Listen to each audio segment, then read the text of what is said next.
Auzubillahi minash-shaytanir-rajim. Bismillahir-rahmanir-rahim. Assalamu alaikum students. How are you? I hope you will be fine. आज हम जो मज़मून पढ़ेंगे वो है इस्लामियात बराए जुमात चहारों।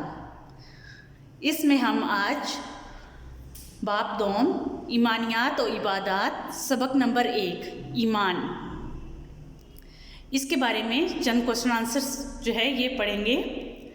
इससे पहले मैं आपको ये बताती चलूँ, सबक नंबर 1 ईमान, इसकी हम रीडिंग कर चुके हैं। मैं आपको दिखाती हूँ।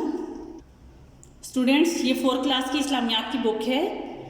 इसके सबक नंबर 1 ईमान जी, बाब दोम ईमानियात और इबादात तारुफ है सबसे पहले, उसके बाद है अल्लाह ताला पर ईमान। इस सबक की हम रीडिंग कर चुके हैं। पेज नंबर 5, 6 और 7 है। आज हम इसके क्वेश्चन आंसर्स करेंगे। तो आइए हम जानने की कोशिश करते हैं कि इस सबक में क्या है। ईमान से मुराद ये है कि हम इस बात पर यकीन रखें कि अल्लाह ताला एक है और वो अकेला ही इस कायनात को चलाने वाला है और उसी ने हमें पैदा किया है और क़यामत के दिन हम दोबारा ज़िंदा किया जाएंगे और हमें हमारे आमाल के बदले जन्नत या जहन्नुम मिलेगी। तो हम स्टार्ट करते हैं। सवाल नंबर 1 है, चारों आसमानी किताबें किन अंबिया कराम अलैहिस्सलाम पर नाजिल की गईं? स्टूडेंट्स, हमने ये बहुत सी बुक्स में पढ़ा है और हम जानते भी हैं कि 4 आसमानी किताबें हैं, तौरात, ज़बूर, अंजील और कुरान पाक। तो आज हम ये जानेंगे कि ये किन अंबिया पर नाजिल की गई। जवाब है, चारों आसमानी किताबें दर्ज झैल अंबिया कराम अलैहिस्सलाम पर नाजिल की गई। नंबर 1 तौरात हज़रत मूसा अलैहिस्सलाम पर। नंबर 1 है तौरात हज़रत मूसा अलैहिस्सलाम पर।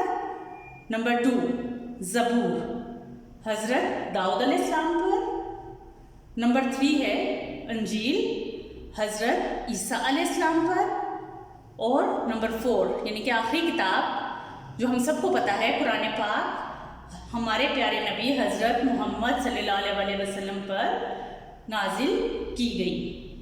और कुरान पाक वो वाहिद और आखिरी किताब है जिस पर अमल करना हर मुसलमान पर ज़रूरी है, क्योंकि उससे पहले जो तमाम किताबें हैं वो मनसूख हो गई हैं, यानी कि उसमें तब्दीलियाँ कर दी गई हैं, इसलिए उन पर अमल करना ज़रूरी नहीं है। लेकिन कुरान पाक ऐसी वाहिद किताब है जिसकी हिफाजत की ज़िम्मेदारी अल्लाह ताला ने खुद अपने ज़िम्मे ली है और क़यामत तक इसमें कोई तब्दीली नहीं हो सकती, इसलिए इस किताब पर अमल करना ज़रूरी है। सवाल नंबर 2 है, यौम हशर में क्या होगा? तो इसका जवाब है, यौम हशर किसे कहते हैं? क़यामत के दिन को कहते हैं। तो इसमें पूछा गया है कि क़यामत के दिन में क्या होगा।